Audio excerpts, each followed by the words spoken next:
नमो भगवते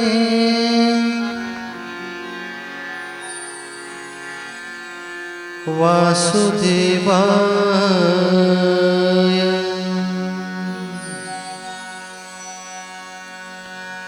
स्वस्ति श्री गणेशाय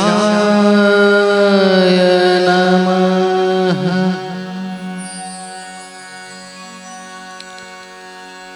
श्री सरस्वती नमः। श्री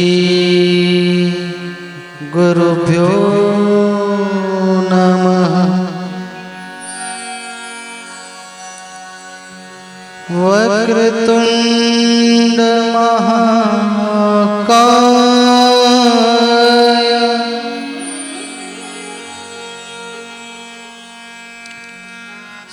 सूर्यकोटि समप्रभ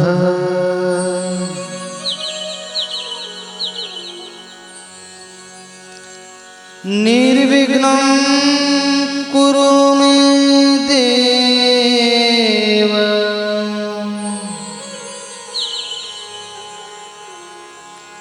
शुभकार्येषु सर्वदा।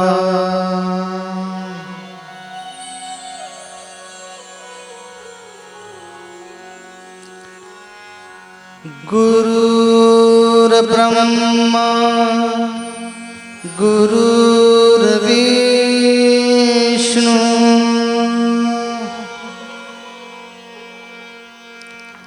गुरुर्देवो महेश्वरः।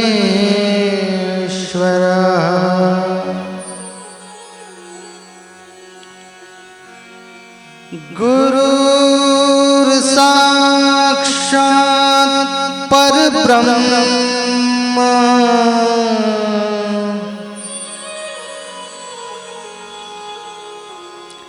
तस्मै श्री गुरुवे नमः।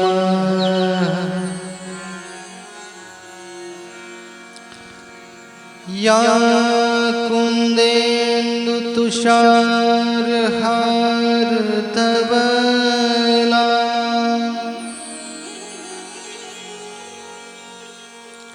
या शुभ्रवस्त्रावृता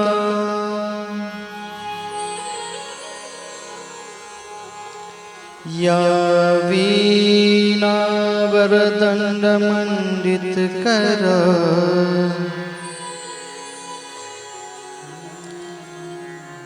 या श्वेतपद्मासना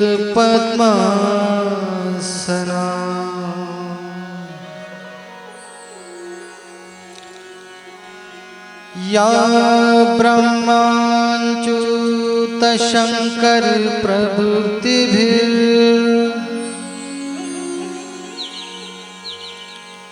देवे सदा वन्दिता।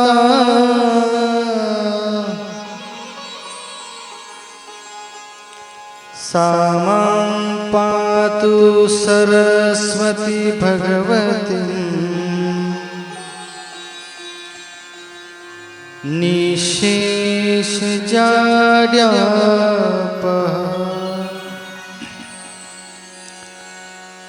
लोकाभिरामं रणरङ्गधीरम्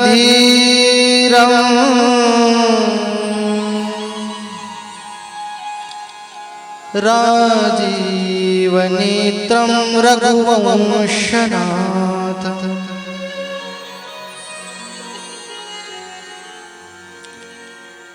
कारुण्यरूपं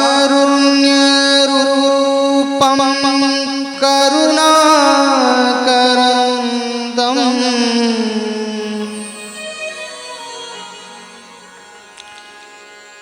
श्रीरामदूतं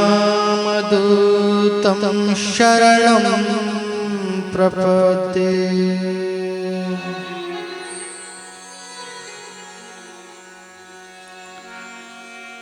मनोजवं जवं मारुततुल्यवेगम्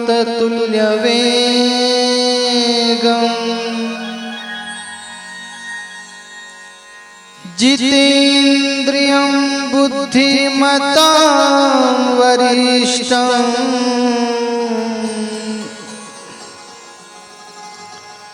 वातात्मजं वानरयूथमुख्यम्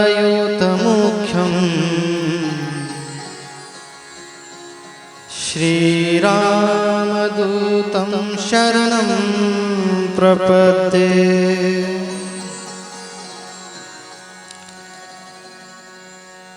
महायोगपीठे तटे भीमरथ्यां वरं पुण्डरीकायं दातुं मुनीन्द्रे समागत्य तिष्ठन्तमानन्दकन्दम्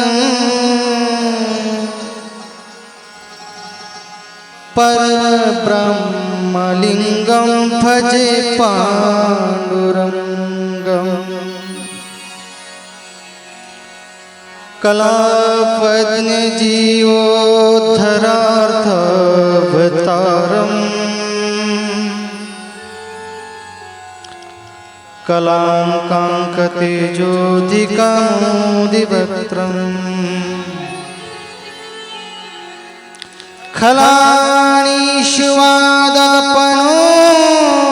खलानीश्वादपनोर्दाहदक्षम् समाधिस्थमूर्तिं भजे ज्ञानदेवम्।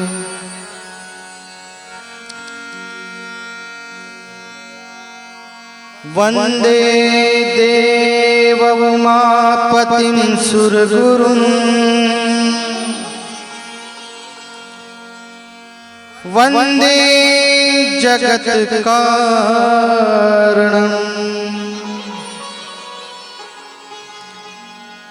वन्दे पन्नगभूषणं मृगधरम् वन्दे पशूनां पतिम्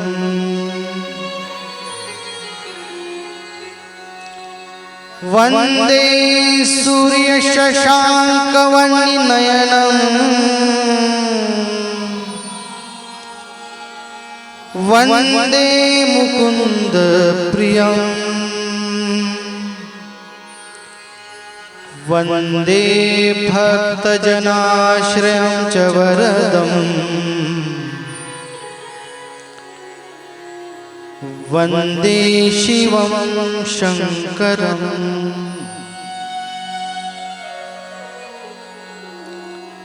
ॐ त्र्यम्बकं यजामहे सुगन्धिं पुष्टिवर्धनम्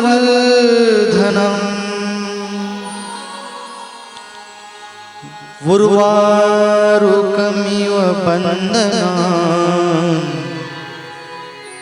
मृत्योर्मुक्षीयमामृतम्।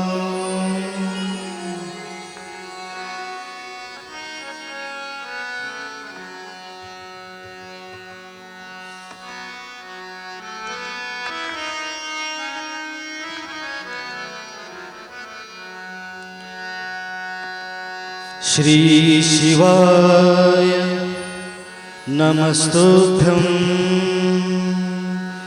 बोले शिव शंकर भगवान की जय। पंढरीनाथ भगवान की जय। मौली ज्ञानेश्वर महाराज की जय।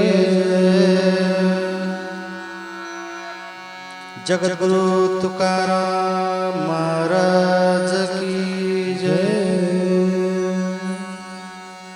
गोपाल कृष्ण भगवान की जय। राधा शक्ति माता की जय। श्री रामचंद्र प्रभु की जय। शिव शंकर भगवान की जय। भारत माता की जय।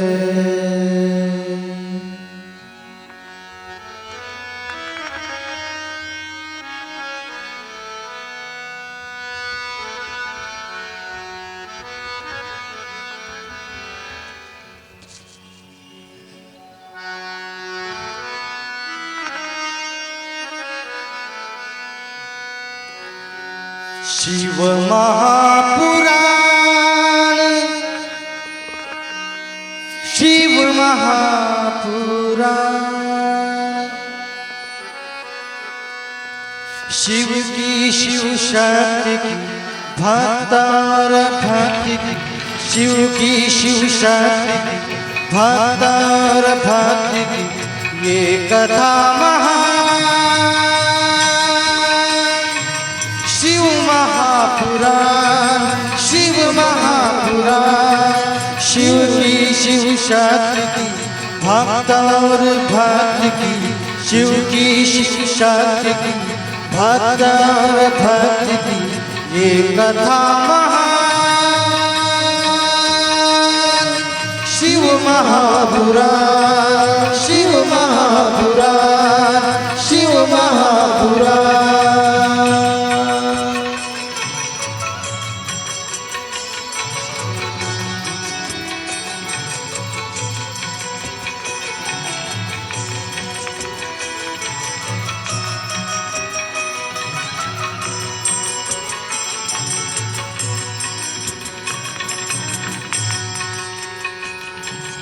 आशुतोष नीलकंठ शंभु अविनाशी, आशुतोष नीलकंठ शंभु अविनाशी, गंगाधर महादेव जो है कैलाशी।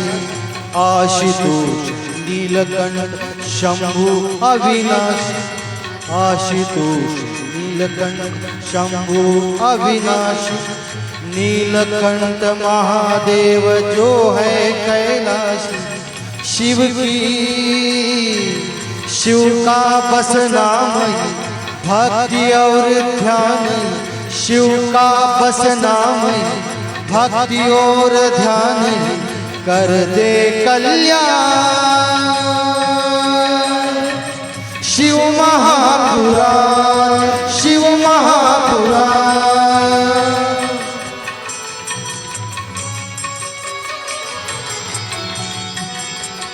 बोलिए हर हर महादेव। तालियों के साथ हरि बोल।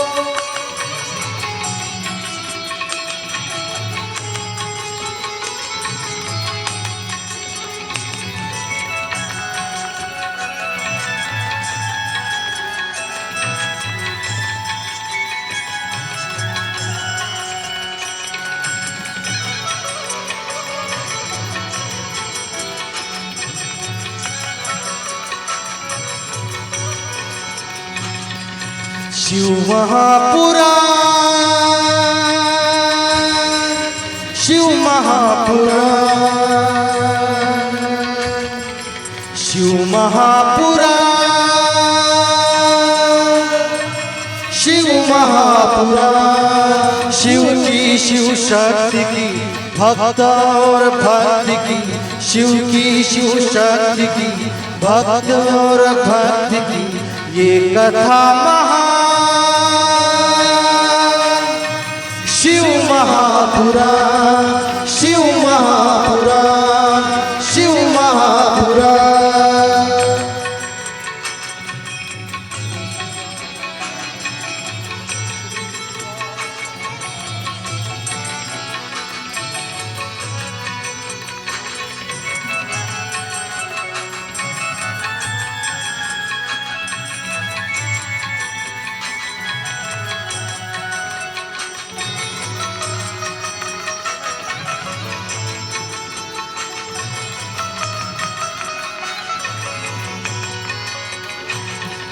ओम नमः शिवाय। शिवाय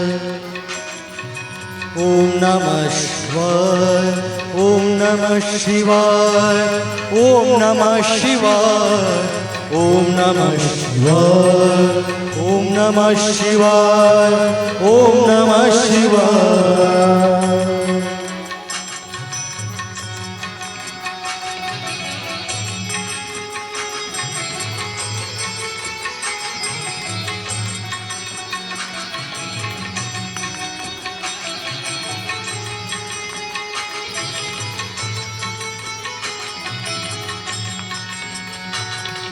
शिव महापुराण शिव महापुराण शिव की शिव शक्ति की भक्त और भक्ति की शिव की शिव शक्ति की भक्त और भक्ति की ये कथा महान शिव महापुराण शिव महापुराण शिव महापुराण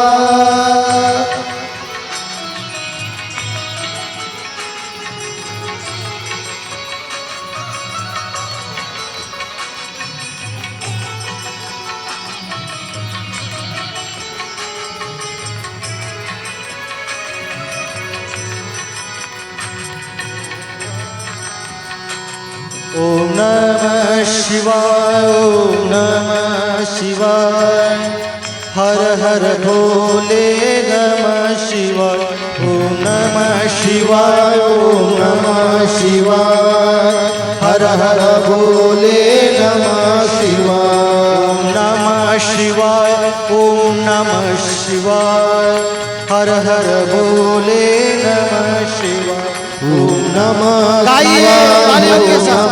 शिवाय हर हर भोले नमः शिवाय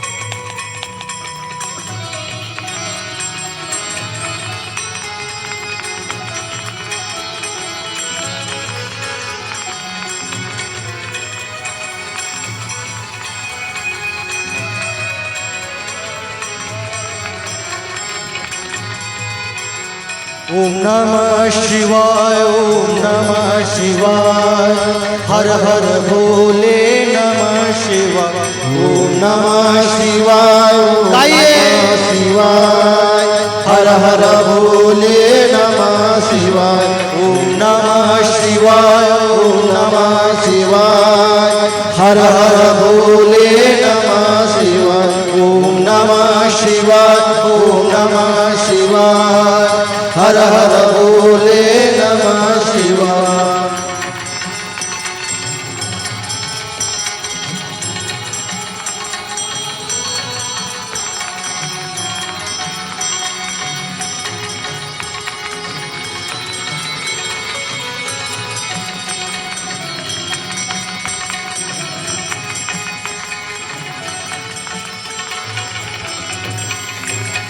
ओम नमः शिवाय ओम नमः शिवाय हर हर भोले नमः शिवाय ओम नमः शिवाय हर हर भोले नमः शिवाय ओम नमः शिवाय ओम नमः शिवाय श्री शिवाय हर हर भोले नमः शिवाय ओम नमः शिवाय ओम नमः शिवाय हर हर भोले नमः शिवाय ओम नमः शिवाय ओम नमः शिवाय हर हर भोले नमः शिवाय ओम नमः शिवाय ओम नमः शिवाय हर हर भोले नमः शिवाय हर हर भोले नमः शिवाय हर हर भोले नमः शिवाय बोले शिव शंकर भगवान की जय।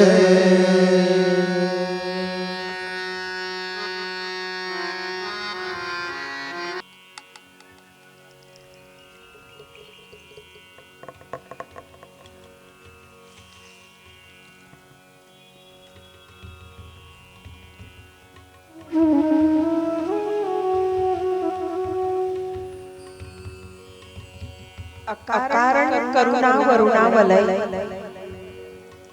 अनंत कोटि ब्रह्मांड नायक जगदाधार प्राणेश्वर श्री विठ्ठलनाथजी भगवान सच्चिदानंद स्वरूप संत श्रेष्ठ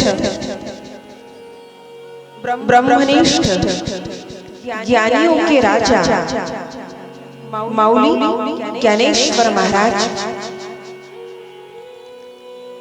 वैराग्य रास रसज्ञ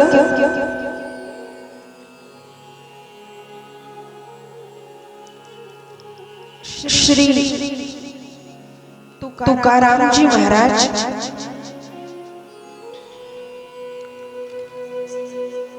मानवता के महान पुजारी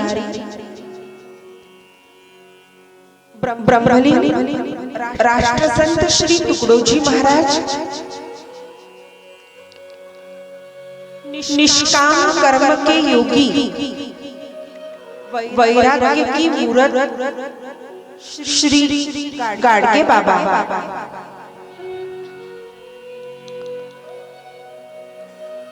भूदेव समाज के कल्याण हेतु धरा पर अवतरित सकल संतों के चरणों में अभिवादन करते हुए अखिल ब्रह्मांड की स्वामिनी जगदेश्वरी सर्वेश्वरी अखिलेश्वरी मां भवानी जी के चरण कमलों में पावन स्पर्श करते हुए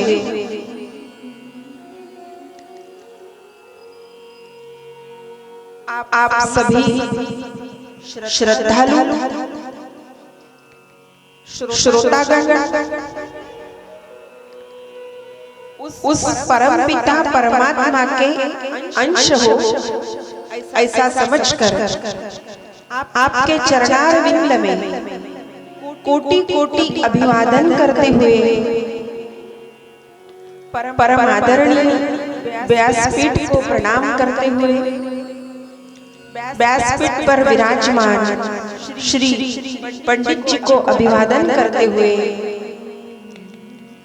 आओ चले श्री शिव महापुराण की पतित पावनी कथा का रसस्वादन करते हैं।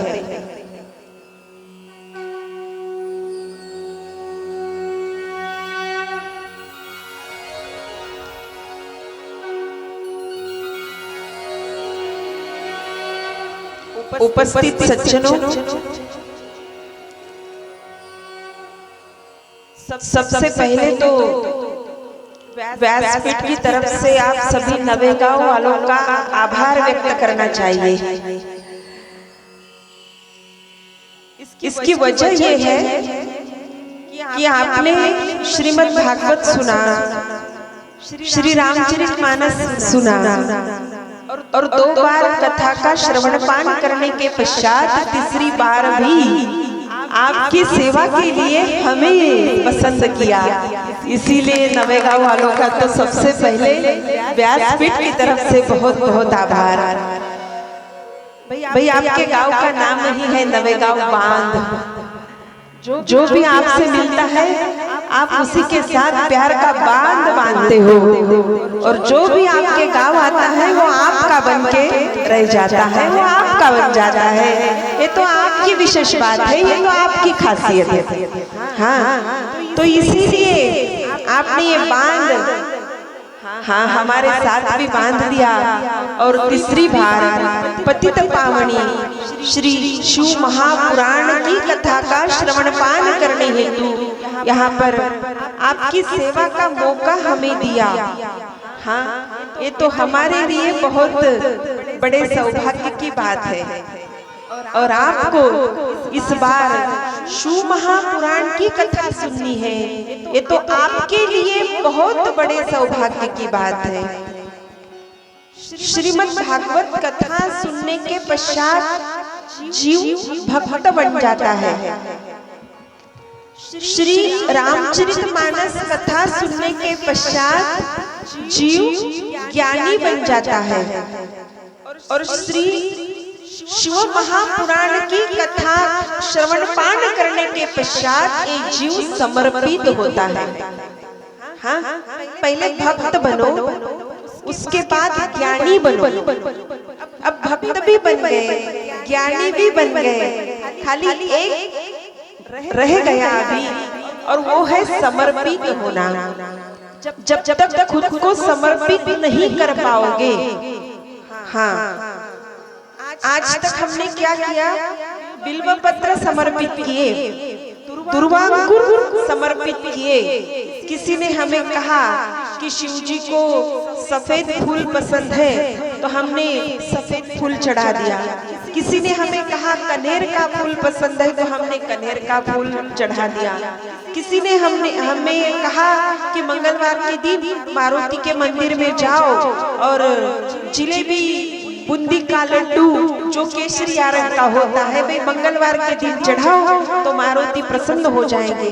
हमने वो भी चढ़ा दिया। लेकिन शिव महापुराण की कथा हमें सिखाती है कि अब ये कुछ नहीं चढ़ाना। हाँ, अब ये कुछ नहीं चढ़ाना, ये तो बहुत हो गया। अब खाली खुद को चढ़ा दो बस। हाँ, ये बाकी रह गया था, ये शेष रह गया था, और ये पूर्ण करने के लिए इस बार हमें शिव महापुराण की कथा सुननी है।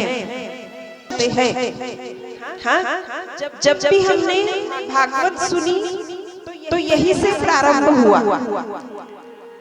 18 महापुराण कौन सा भी आप लेकर उसको जैसे ही पठन करते हो तो सबसे पहले आपको यही पढ़ने को मिलेगा कि नैमिषारण्य के पवित्र स्थान पर 88,000 ब्रह्मसूत्र के उपस्थिति में श्री सूत जी बैठे हैं और श्री सूत जी को शौनकादि ऋषि प्रश्न पूछते हैं और फिर सूत जी उनके हर एक प्रश्न का उत्तर देते हैं और वहीं से एक महापुराण का आरंभ होता है। वहीं से एक महापुराण की कथा शुरू होती है। अब नैमिषारण्य का पवित्र स्थान है। सूत जी वक्ता के आसन पर विराजमान है और शौनकादि अर्थात एक शौनक और उनके पीछे 88,000 ऋषि, इसीलिए कहा है शौनकादि ऋषि। सोचो कितना बड़ा सत्संग का, सोचो कितना भव्य सत्संग होगा। हाँ, ऐसे अपने जैसे 7 दिन सत्संग सुना और फिर चल दिए अपने अपने घर, ऐसा नहीं था। हजारों सालों तक ये सत्संग शुरू था। सोचो कितना दिव्य सत्संग होगा, सोचो कितना भव्य रूप इस सत्संग का होगा। सत्संग तो परम आवश्यक है प्यारी आत्माओं। हमारे जीवन में अगर सत्संग नहीं तो फिर जीवन का कोई स्वाद ही नहीं। सत्संग तो जीवन में अति आवश्यक है। जैसे आपको जल्दी समझ में आए तो क्या बोलोगे? कंपलसरी। सत्संग के बिना सब कुछ व्यर्थ है, क्योंकि जीवन जीने के लिए जो विवेक चाहिए, जो सत्संग विवेक बुद्धि चाहिए, वो सत्संग से ही प्राप्त होती है। ऐसा कोई मार्केट नहीं है, ऐसा कोई बाजार नहीं है कि जाओ और किलो 2 किलो विवेक खरीद के लेके आओ। हाँ, अगर विवेक चाहिए, विवेक का होना अगर जरूरी है तो विवेक का उद्गम स्थल है सत्संग। बिनु सत्संग विवेक न होई, राम कृपा बिनु सुलभ न सोई। सत्संगत मृदु मंगल मूला, सोई फल सिद्धि सब साधन मूला। बाबा तुलसी जी श्री रामचरितमानस में कहते हैं कि बिनु सत्संग विवेक न होई। सत्संग के बिना विवेक की प्राप्ति नहीं होती और विवेक के प्राप्ति के लिए सत्संग जरूरी है। जैसे हमारे शरीर को भूख लगती है और शरीर की भूख बुझाने के लिए हम क्या करते हैं? अन्न ग्रहण करते हैं। भूख लगती है तो हम क्या करते हैं? अन्न ग्रहण करते हैं, अन्न का सेवन करते हैं, जिसे हम भोजन कहते हैं। हाँ, शरीर की भूख को मिटाने के लिए अन्न की जरूरत है और आत्मा की भूख को मिटाने के लिए सत्संग की जरूरत है। शरीर की भूख पता चलती है, आत्मा की भूख पता नहीं चलती। लेकिन ये कैसे समझिए कि मेरी आत्मा को भूख लगी है? हाँ, इस बात पर हम कैसे गौर करें, या इस बात का हमें कैसे पता चले कि हमारी आत्मा भूखी है? तो देखो, एक अलग सी बेचैनी महसूस होती है हमें। सब कुछ होने के बाद भी एक अलग सी अस्वस्थता मन में तैयार होती है, अलग सी उदासीनता। सब कुछ तो है मेरे पास, लेकिन पता नहीं मन क्यों ऐसा भटकता है।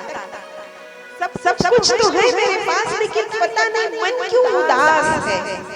हम सोचते हैं, और जैसे ही हमारे फ्रेंड सर्कल हो, हमारे रिश्तेदार हो, उनको जब हम कहते हैं कि भाई आजकल इन दिनों मैं बड़ा उदास रहता हूँ, आजकल इन दिनों मैं बड़ी उदास रहती हूँ, तो हमारे फ्रेंड, हमारे रिश्तेदार, हमारे आप, हमारे स्वकीय हमें सलाह देते हैं कि हाँ, जल्दी जाकर डॉक्टर से ट्रीटमेंट करवाओ, डिप्रेशन ना हो जाए। हाँ, वो हमें डिप्रेशन का शिकार बता देते हैं। बल्कि बात ये रहती है कि आत्मा को भूख लगती है। उसी वक्त, ऐसे समय में अगर आत्मा को उसका भोजन मिल जाए, आत्मा को सत्संग का प्रवाह अगर मिल जाए, आत्मा को सत्संग की धारा अगर मिल जाए, आत्मा को सत्संग रूपी ट्रीटमेंट अगर मिल जाए, तो आत्मा की उदासी, मन की अस्वस्थता अपने आप कहाँ गायब हो गई हो आपको भी पता नहीं चलेगा। जिसे अपन पॉजिटिव एनर्जी बोलते हैं, वो पॉजिटिव एनर्जी, सकारात्मक ऊर्जा का उद्गम स्थल है सत्संग। जैसे शरीर को धोते हैं हम, स्वच्छता रखने के लिए बोलो, पवित्रता रखने के लिए बोलो, सुंदर दिखने के लिए बोलो, जिस प्रकार हम शरीर को धोते हैं और शरीर को धोने के बाद हम शरीर को स्वच्छ करते हैं, शरीर की शुद्धि हम करते हैं, उसी प्रकार मन की शुद्धि होना भी अति आवश्यक है। हाँ, मन की शुद्धि होना भी अति आवश्यक है। और मन की शुद्धि कब होगी? जब मन सत्संग की धारा में, हाँ, जब मन सत्संग के पास आकर बैठेगा, जब मन सत्संग की धारा में मन प्रवाहित तो होगा, या इस सत्संग के प्रवाह में मन को प्रवाहित अगर आप करोगे, मन को इस धारा में सम्मिलित अगर आप करोगे, तो मन शुद्ध होगा। मन की शुद्धि के लिए कोई साबुन नहीं, कोई डिटर्जेंट पाउडर नहीं, कोई निरमा नहीं। हाँ, मन की शुद्धि तो भजन से होती है, मन की शुद्धि तो परमात्मा के नाम संकीर्तन से होती है, मन की शुद्धि तो सत्संग से होती है। और इसीलिए सकारात्मक ऊर्जा पाने के लिए, हमारे मन को शुद्ध करने के लिए, हमारे आत्मा को भोजन प्राप्त कराने के लिए हमें सत्संग सुनना अति आवश्यक है। जब आप सत्संग सुनोगे, तब एक अलग ऊर्जा का निर्माण पाओगे, जिसे हम आनंद बोलते हैं ना। हाँ, हम प्रपंच में तो रहते हैं, लेकिन प्रपंच में जो मिलता है वो सुख है, और वो सुख विनाशी है। लेकिन सत्संग से जो प्राप्त होता है वो आनंद है। आनंद, परमानंद, ब्रह्मानंद। आनंद की भी तीन सीढ़ियां हैं। आनंद सबसे पहले हमें प्राप्त होता है वो आनंद है। उसके बाद हमें जो प्राप्त होता है वो परमानंद है। और हम खुद को ही भूल जाए, पूरे जगत को ही भूल जाए, वो जो अवस्था हमें प्राप्त होती है जिसे समाधि अवस्था कहते हैं, वो ब्रह्मानंद है। हाँ, सरल भाषा में अगर बोले तो एक पेड़ है, जैसे पेड़ को फल लगता है तो आनंद की अवस्था, वो फल पकता है तो परमानंद, और वो फल पकने के बाद भी वो फल की एक अवस्था होती है जिसे परिपक्व बोलते हैं। हाँ, वो है ब्रह्मानंद। पका हुआ फल है, वो तो खाने के लिए अच्छा लगेगा, उसका स्वाद मधुर होगा, लेकिन जो पूरा पका हुआ फल है उसके पास ये सामर्थ्य है कि वो खुद के बीज से दूसरे पेड़ का निर्माण करे, उसे ब्रह्मानंद बोलते हैं। हाँ, और तो इसीलिए सत्संग से जैसे जैसे आप इस सत्संग की धारा में खुद को प्रवाहित करोगे, वैसे वैसे आपको सबसे पहले आनंद, उसके बाद परमानंद, उसके बाद ब्रह्मानंद ये प्राप्त होगा। जहाँ सत्संग होता है वहाँ पर नित्य जाओ तुम, वहाँ पर नित्य जाओ तुम। जहाँ सत्संग होता है वहाँ पर नित्य जाओ तुम, वहाँ पर नित्य जाओ तुम। हमें फुर्सत नहीं कहकर ये मौका मत गवाओ, ये मौका मत गवाओ तुम।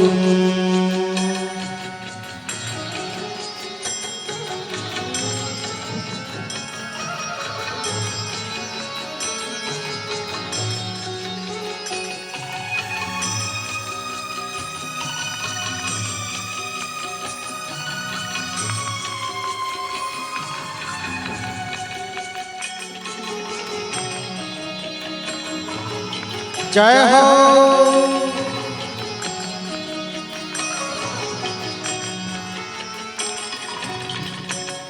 अरे सत्संग करने की कोई ना उम्र होती है,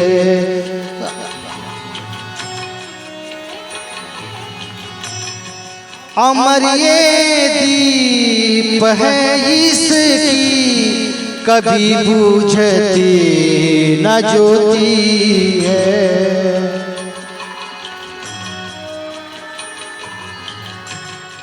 इसी ज्योति से जीवन की सदा ज्योति जलाओ तुम, सदा ज्योति जलाओ तुम। हमें फुर्सत नहीं कहकर ये मौका मत गवाओ तुम, ये मौका मत गवाओ तुम।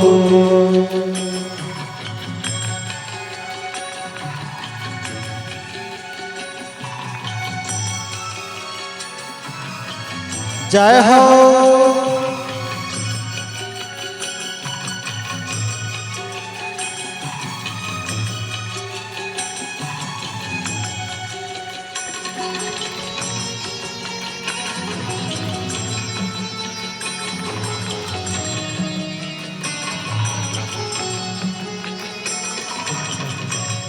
चढ़े एक बार फिर उतरे नहीं, सत्संग का ये रंग है।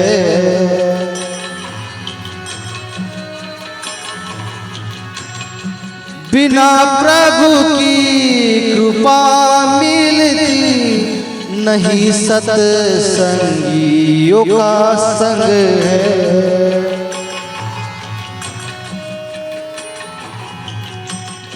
गुरु संतों की सेवा कर, गुरु संतों की सेवा कर, सदा सानिध्य पाओ तुम, सदा सानिध्य पाओ तुम। हमें फुर्सत नहीं कहकर ये मौका मत गवाओ तुम, ये मौका मत गवाओ तुम।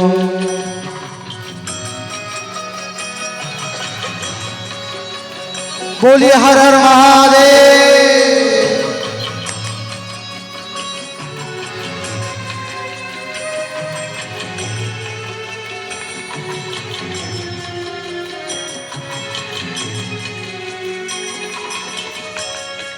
जरा अनुभव तो कर देखो कि क्या बदलाव आता है।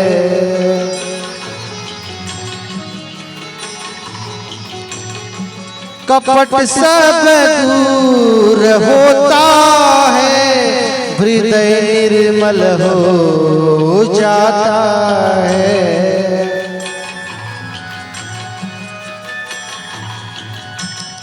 इन्हीं सत्संगियों के संग में सदा डुबकी लगाओ तुम, सदा डुबकी लगाओ तुम।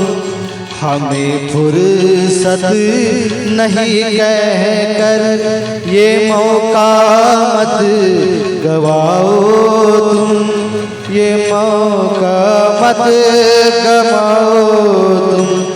जहाँ सत्संग होता है वहाँ पर नित्य जाओ तुम, वहाँ पर नित्य जाओ तुम।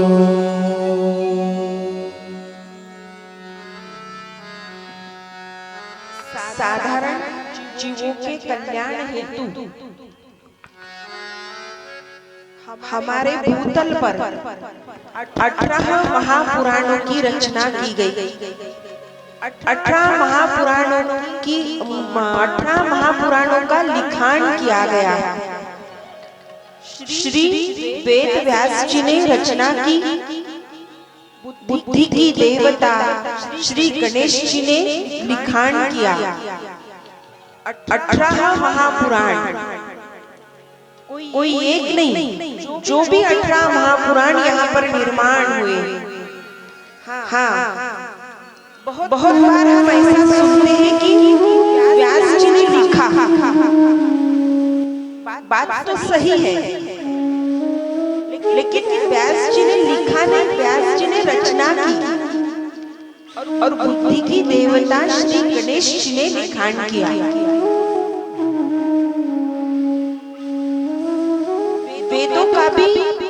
वेदों की भी रचना श्री व्यास जी ने की, और इसीलिए उनको वेद व्यास बोलते हैं। द्वीपों में उनका जन्म हुआ, इसीलिए द्वैपायन बोलते हैं। कई ग्रंथों में तो ऐसा भी संदर्भ आया है कि द्वीपों में उन्होंने तप किया, इसीलिए भी उनको द्वैपायन बोलते हैं। और कृष्ण उनके आराध्य रहे हैं, इसीलिए कृष्ण द्वैपायन वेद व्यास।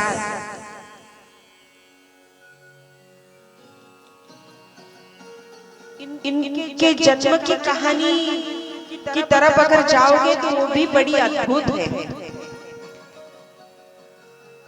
सुधन्वा नाम का एक राजा था।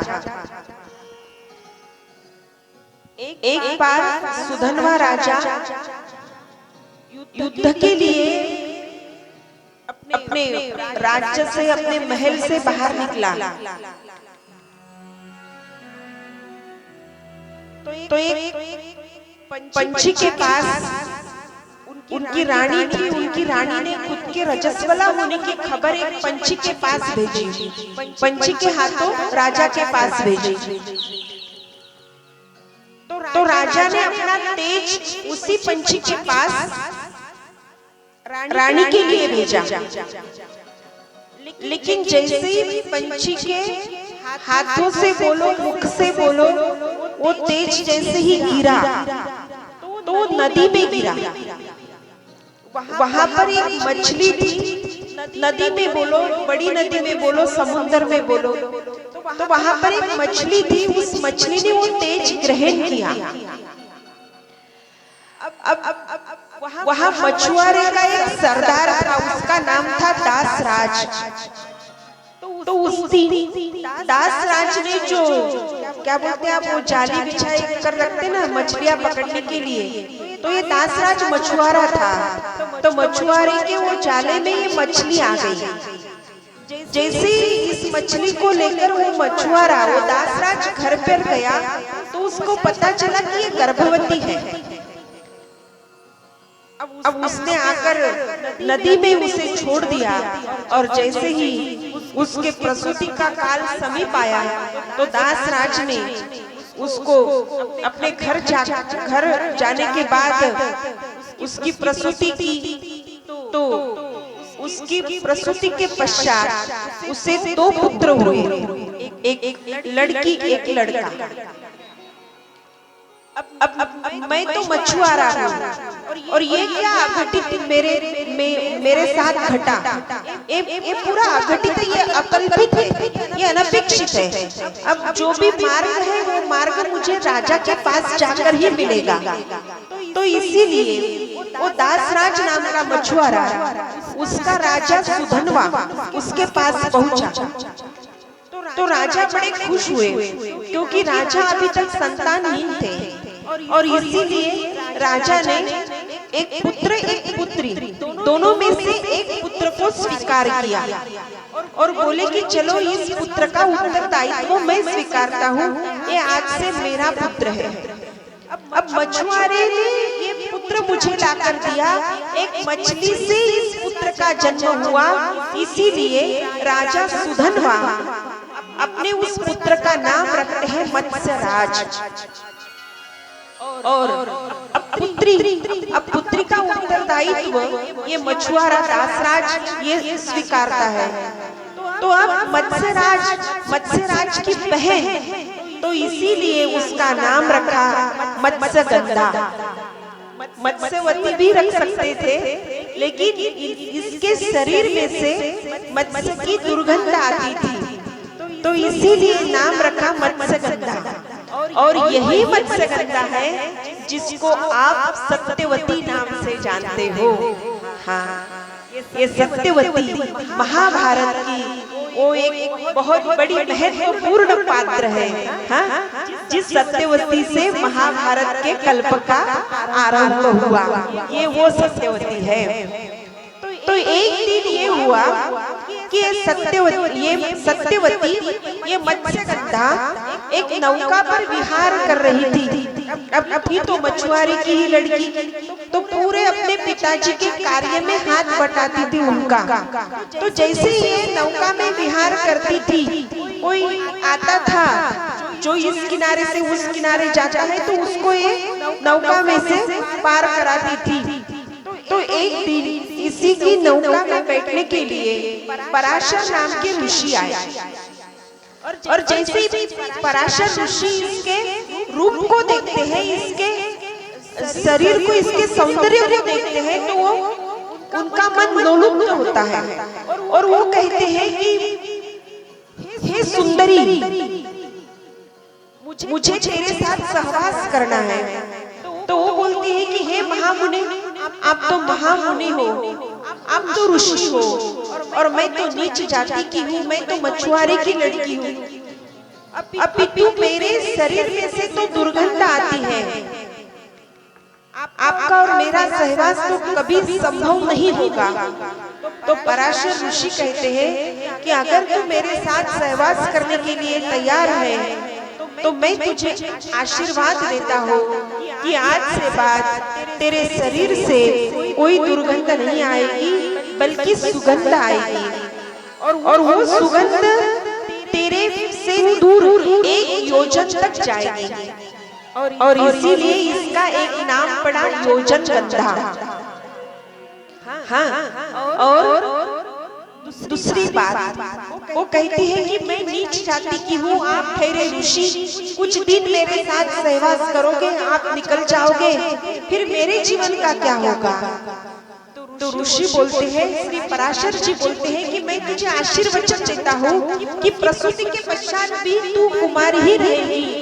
और इसी बात का ये बात मेरे साथ सहवास किया, उसके बाद प्रसूति हुई, पुत्र हुआ, पुत्री हुई, इस बात की कोई बाधा तेरे जीवन में नहीं आएगी। अभी तू बहुत बड़े राजघराने में जाएगी। ये आशीर्वचन सुना और ऋषि की आज्ञा समझकर उसी ऋषि पराशर जी के साथ सहवास किया। कुछ दिन बीत गए और उसके पश्चात ये सत्यवती, ये योजन गंधा, ये मत्स्य गंधा गर्भवती रहती है और उसके बाद इसको एक पुत्र होता है।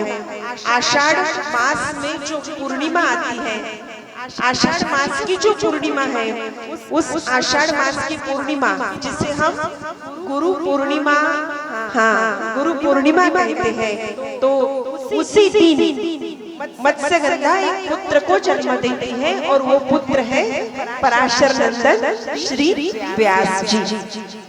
हाँ, ये पुत्र है और इसीलिए हम वो आषाढ़ मास की जो पूर्णिमा आती है, हम अपने अपने गुरु का पूजन करते हैं। तो सबसे पहले हमारे गुरु श्री व्यास जी और उनकी जयंती उस दिन आती है और उसी दिन गुरु का पूजन हम सब उस दिन करते हैं। तो इसीलिए सबसे बड़े रचनाकार, संपूर्ण विश्व के गुरु, सबसे संपूर्ण विश्व में सबसे बड़े रचनाकार वो है कृष्ण द्वैपायन श्री वेद व्यास। हाँ, अब वेद व्यास जी ने 18 महापुराणों की रचना की। श्री गणेश जी के हाथों 18 महापुराणों का लिखान हुआ और यही 18 महापुराणों का दिव्य सत्संग श्री सूत जी के मुखारविंद से शौनक आदि ऋषि सुनना चाहते हैं। एक प्रश्न की ओर हम जा रहे हैं। अब वेद व्यास जी, उसके बाद सूत जी। शौनकादि ऋषि को कोई भी प्रश्न पड़े या शौनकादि ऋषि को कोई भी समस्या, तो वो हर समस्या का हर समस्या का उत्तर ढूंढने के लिए सूत जी के पास आते हैं। क्योंकि सूत जी जैसे अधिकारी वक्ता उस धरा पर, अपितु इस धरा पर संपूर्ण विश्व में, संपूर्ण जगत में कोई भी नहीं है। सबसे बड़े अधिकारी वक्ता अगर कोई है तो वो है सूत जी। अब इनका जो नाम है वो नाम है रोमहर्षण। इनका असली नाम है रोमहर्षण। जिनके मुखारविंद से कथा सुनने के बाद रोम रोम हर्षित हो जाता है, उनको कहते हैं रोमहर्षण। अब ये रोमहर्षण कई बार ग्रंथों में ऐसा जिक्र आता है, कई बार ग्रंथों में ऐसा संदर्भ आता है कि सूत उनकी जाति का नाम है, लेकिन ऐसा नहीं है। सूत नाम की कोई ऊंची वाली नीची वाली कोई जाति है ही नहीं। हाँ, शिव महापुराण हमें सब बातों का मतलब सत्य का ज्ञान कराती है। हाँ, शिव महापुराण की कथा हमें निसंदेहता प्राप्त करती है। मतलब जो हमारे मन में संदेह है, हाँ, वो पूरे संदेह का निराकरण शिव महापुराण की कथा करा देती है, शिव महापुराण की कथा करती है। कोई भी संदेह नहीं। आज भले ही हो सकता है संदेह, क्योंकि आज तो पहला दिन है कथा सुनने का, लेकिन कथा सुनने के 7 दिन पश्चात हमारे मन में कोई संदेह नहीं होगा।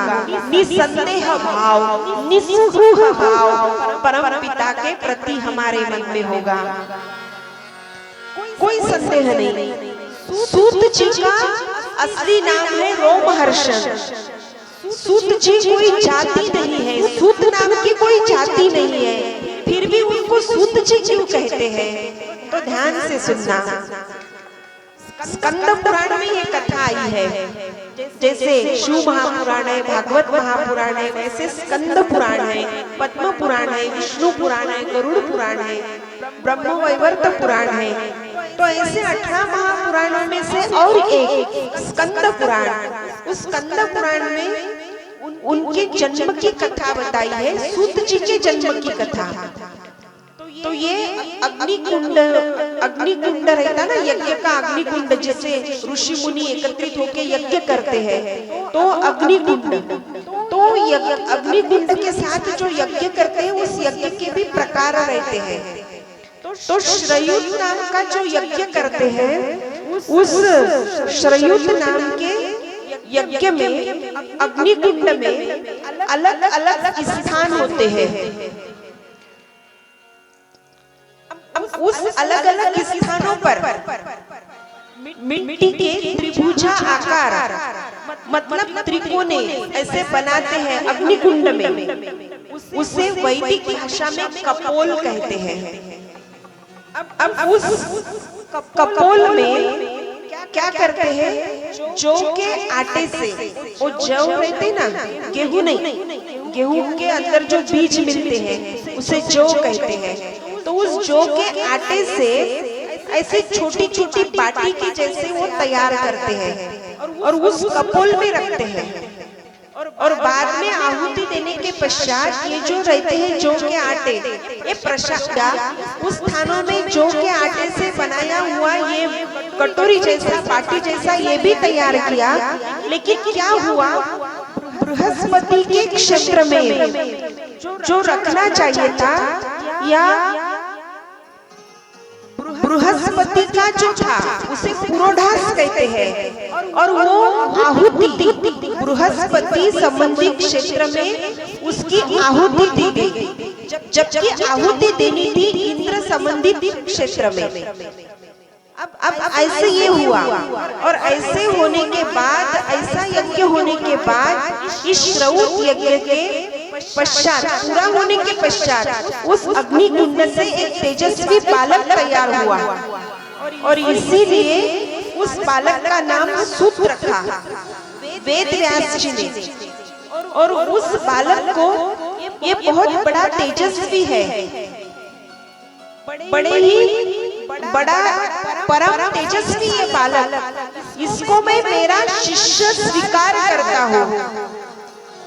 सृष्टि के कल्याण हेतु ये मेरे काम आएगा, इसीलिए जात कर्म संस्कार किया व्यास जी ने, और उसे शिष्य बनाकर स्वीकार किया। और ये है सूत जी, इनका नाम रोमहर्षण। अब इतना सुन चुके हो तो इससे आगे का भी सुन लो। हाँ, या वर्षी तुम्हाला विद्वानच करून सोडायचंय मला, क्योंकि शिव महापुराण तो है ही ज्ञानी बनने के लिए, हाँ, ज्ञान प्राप्त करने के लिए। इतना तो सुन चुके हो तो इसके आगे का भी सुनो। अब सूत जी के जन्म की कथा हमने सुनी, लेकिन जैसे ही उनके जन्म की कथा अद्भुत है, उपस्थित सज्जनों उनकी मृत्यु की कथा भी इतनी ही अद्भुत है। हाँ, एक बार यही स्थान पर, इसी स्थान पर, जिसे हम नैमिषारण्य बोलते हैं, हाँ, इसी स्थान पर कथा शुरू थी। और शुरू कथा में बलराम जी आए कथा सुनने के लिए। अब वो खुद के मर्जी से नहीं आए, उन्हें तो श्री कृष्ण ने भेजा था। बोले ये कार्य मैं नहीं कर सकता, बताओ, ये कार्य तो आपको ही करना पड़ेगा। सूत जी की इच्छा नहीं है, बल्कि सूत जी की आज्ञा है हमारे लिए। अब क्या आज्ञा है वो तो आगे सुनिए आपको। हाँ? बलराम जी आए, कथा शुरू थी। कथा जैसे ही शुरू हो गई तो कथा के मध्य बलराम जी पहुंच गए। अब मैं इतना बड़ा शेषावतार बलराम, मैं यहाँ पर आया हूँ, आकर खड़ा हूँ, इधर इधर देख रहा हूँ, सब ऋषि कथा सुनने में व्यस्त है। चलो ऋषि कथा सुनने में व्यस्त है, लेकिन जो सबसे ऊंचा बैठा है कथा सुनाने वाला वक्ता, क्या उसे भी मैं नहीं दिखा?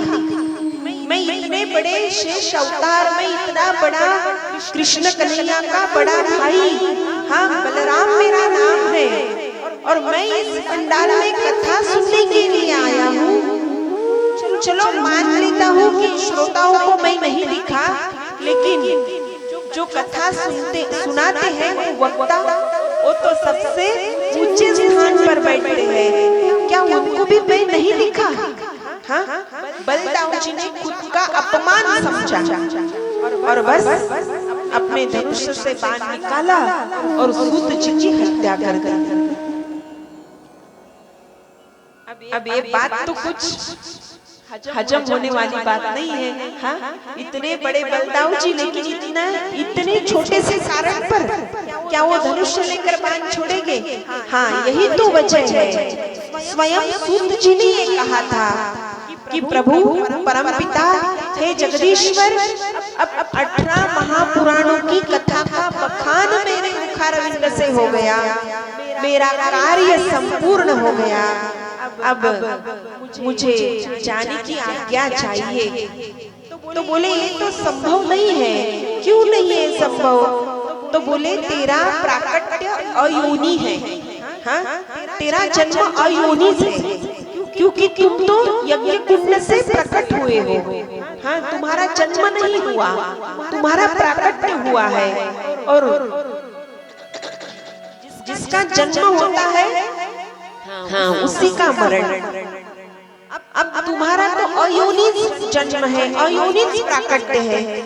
तो बोले प्रभु जो करना है आप करो, लेकिन अब मेरा कार्य तो खत्म हुआ, अब कोई रुचि नहीं है यहाँ पर रहने की, इस धरा पर रहने की कोई रुचि नहीं है। बस अब क्या करो, सौपतिया जीवन का भार तुम्हारे हाथों में, अब क्या करना है आप करो। तो कन्हैया श्री कृष्ण तो विचार में, क्या करूं मैं अब? इन्होंने अपनी मुखारविंद से 18 महापुराणों का बखान किया।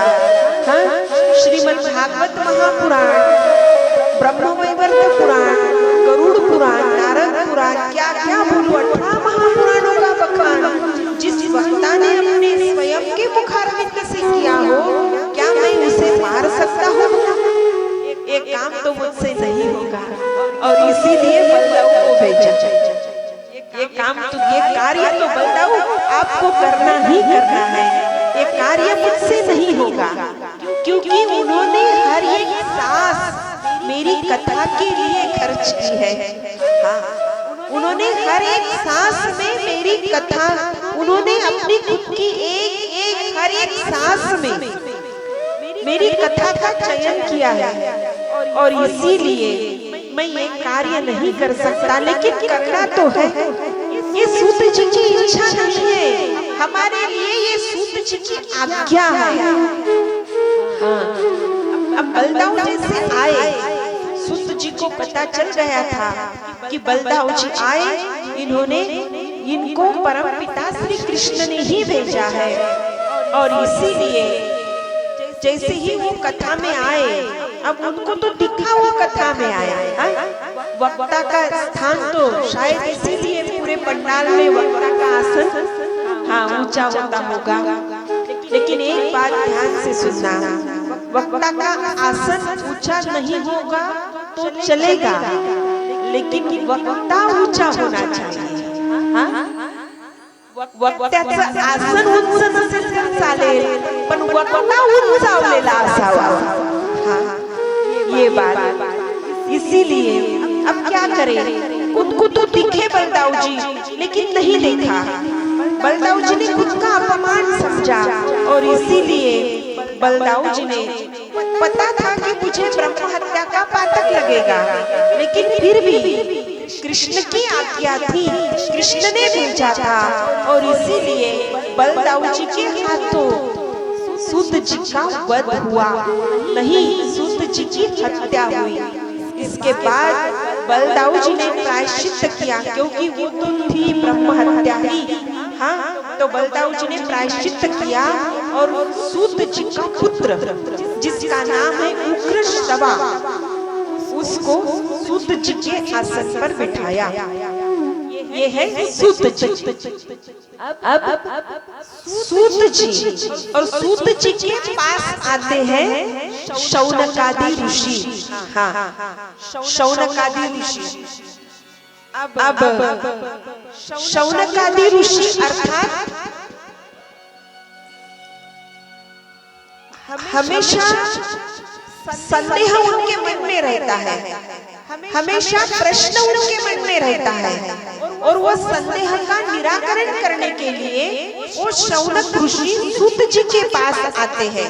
हाँ, प्रश्न मन में होने चाहिए, लेकिन वो प्रश्न भी मन में ऐसे होने चाहिए कि उसके उत्तर से जगत का कल्याण होना चाहिए। हाँ, शौनक ऋषि भी कोई साधारण ऋषि नहीं थे। उन्होंने संस्कृत में व्याकरण जिसे कहते हैं, संस्कृत ग्रामर, व्याकरण बोलोगे तो आपको समझ में नहीं आएगा, इसीलिए संस्कृत ग्रामर की रचना सबसे पहले शौनक ऋषि ने की थी।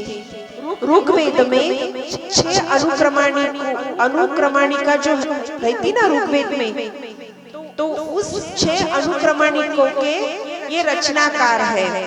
कात्यायन और अश्वलायन ये दोनों उनके पुत्र हैं। और विष्णु पुराण में उनके जन्म की कथा आई है। विष्णु पुराण में ऐसा कहा है कि क्रुद्ध समत ऋषि के पुत्र थे शौनक। अब शौनक ऋषि सूत जी के पास जाते हैं और सूत जी को कहते हैं कि हमारे मन में जो प्रश्न है उसका उत्तर आपको देना है। तो सूत जी कहते हैं यहाँ पर बड़े बड़े असुर है, बड़े बड़े दैत्य है, दानव है, हम यहाँ पर सत्संग शुरू भी करें, लेकिन वो दानव हमें सुनने नहीं देंगे, वो दैत्य हमें सुनने नहीं देंगे। तो ये सब के सब चले आते हैं सृष्टि की रचना जिन्होंने की उस ब्रह्मा जी के पास, और जैसे ही ब्रह्मदेव के पास आते हैं, ब्रह्मदेव को विनती करते हैं और कहते हैं कि हमें ऐसी जगह बताओ, हमें ऐसा स्थान बताओ जिस स्थान पर हम हजारों सालों तक सत्संग सुनना चाहते हैं सूत जी के मुखारविंद से। हाँ, हमारे जैसे 7 दिन की बात नहीं थी। हाँ, हजारों सालों तक तो ब्रह्मदेव आंखें बंद करके ध्यानमग्न अवस्था में बैठते हैं, और उसी क्षण उनके मनोलय से एक चक्र का निर्माण होता है। वो बहुत बड़ा चक्र वहां पर जैसे ही निर्माण होता है, तो ब्रह्मदेव संपूर्ण ऋषियों को कहते हैं कि इस चक्र के पीछे जाओ, और जहाँ पर ये चक्र रुकेगा बस वहीं पर अपने सत्संग का उचित स्थान समझना। तो चक्र के पीछे सब जाते हैं। अब नैमिषारण्य नाम का एक स्थान, वहाँ पर ये चक्र रुक जाता है धरती पर, तो एक नाम इसका है चक्र तीर्थ। चक्र से निर्माण हुआ, इसीलिए इसे चक्र तीर्थ कहते हैं। और आज सांप्रत स्थिति में ये स्थान देखा जाए तो लखनऊ से 80 किलोमीटर की दूरी पर सीतापुर जिले में गोमती नदी के किनारे पर ये तीर्थ, चक्र तीर्थ ये स्थित है, जिसे नैमिषारण्य भी कहते हैं। यहाँ पर ललिता देवी का मंदिर है। गोमती जी के निकट व्यास गद्दी आज भी आपको दर्शन, पांडव किला, हनुमानगढ़ी, दधीची कुंड, जो दधीची ऋषि जिन्होंने अपने पूरी की पूरी हड्डियां शस्त्र बनाने के लिए दान दी थी, वो दधीची ऋषि का कुंड, यहाँ पर ये सभी पवित्र स्थान आपको मिलेंगे।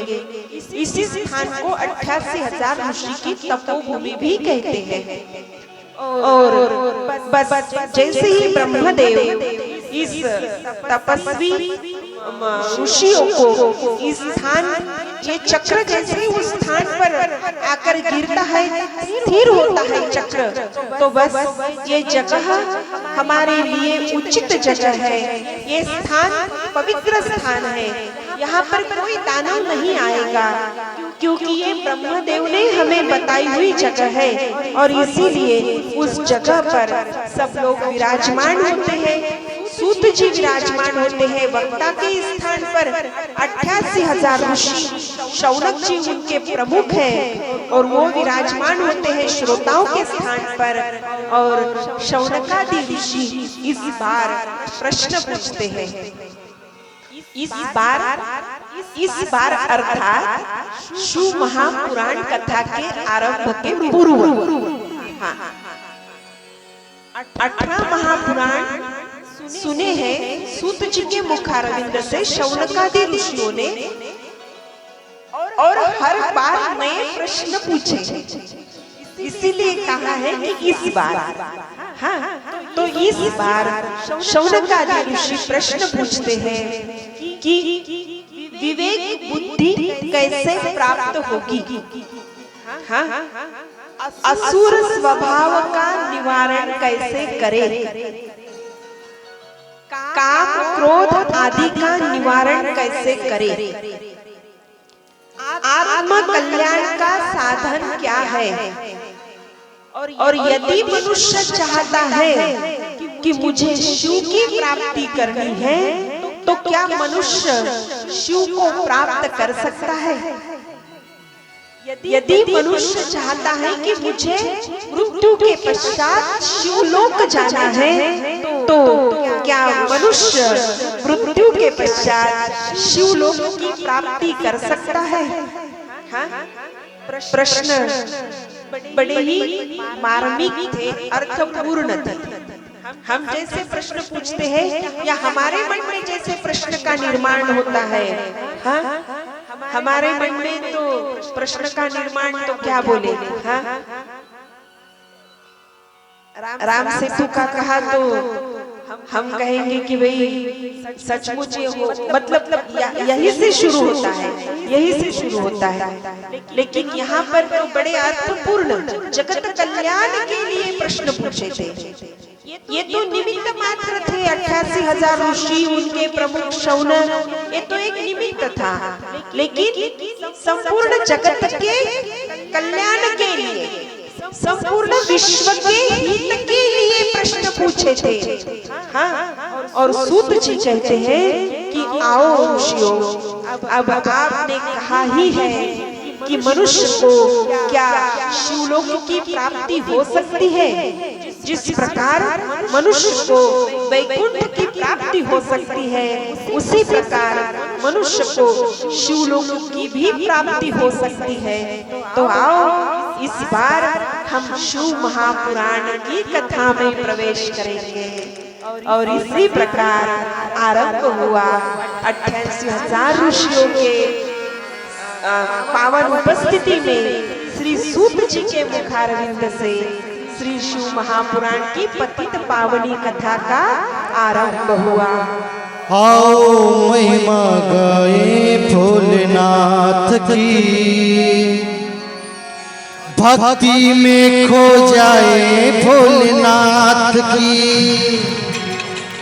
आओ महिमा गाए भोलेनाथ की, भक्ति में खो जाए भोलेनाथ की। भोलेनाथ की जय, शंभुनाथ की जय, गौरीनाथ की जय, दीनानाथ की जय। आओ महिमा गाए भोलेनाथ की, भक्ति में खो जाए भोलेनाथ की। आओ महिमा गाए भोलेनाथ की, भक्ति में खो जाए भोलेनाथ की।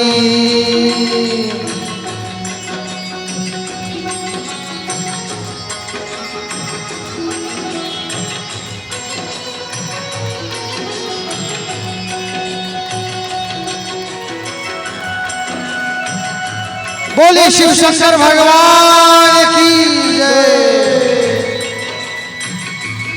तालियों के साथ बोल।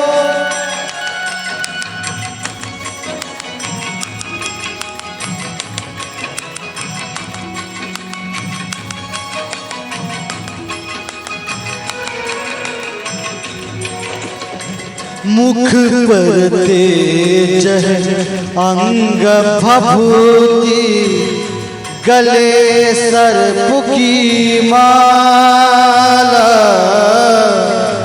माथे चंद्रमा जटा में गंगा, शिव का रूप निराला, अंतर्यामी सबका स्वामी, अंतर्यामी सबका स्वामी, भक्तों का रखवाला, तीनों लोक में बांट रहा ये रात उजाला। जय बोलो भोलेनाथ की, भक्ति में खो जाए भोलेनाथ की। भोलेनाथ की जय, शंभुनाथ की जय, गौरीनाथ की जय, दीनानाथ की जय। आओ महिमा गाए भोलेनाथ की, बंदी में खो जाए भोलेनाथ की। आओ महिमा गाए भोलेनाथ की, भक्ति में खो जाए भोलेनाथ की।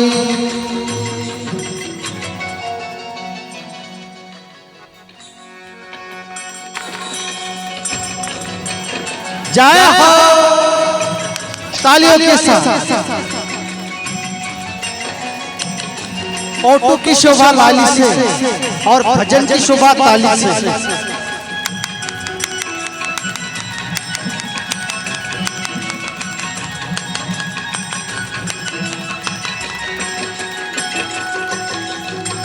हाथ में अपने डमरू लेकर नाचे और नचाए, हाथ में अपने डमरू लेकर नाचे और नचाए। जो भी श्रद्धा भक्ति की मन में, जो भी श्रद्धा और भक्ति मन में जोत जगाए, मेरा भोला शंकर उस पर अपना प्यार लुटाए। जय बोलो भोलेनाथ की, भक्ति में खो जाए भोलेनाथ की। भोलेनाथ की जय, शंभुनाथ की जय, गौरीनाथ की जय, दीनानाथ की जय। आओ महिमा गाए भोलेनाथ की, भक्ति में खो जाए भोलेनाथ की।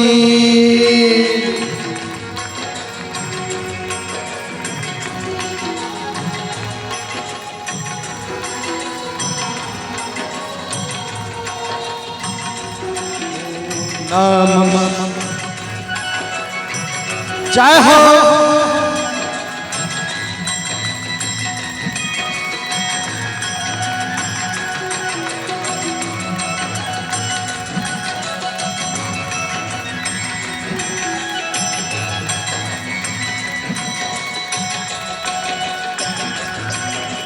आओ महिमा गाए भोलेनाथ की, भक्ति में खो जाए भोलेनाथ की।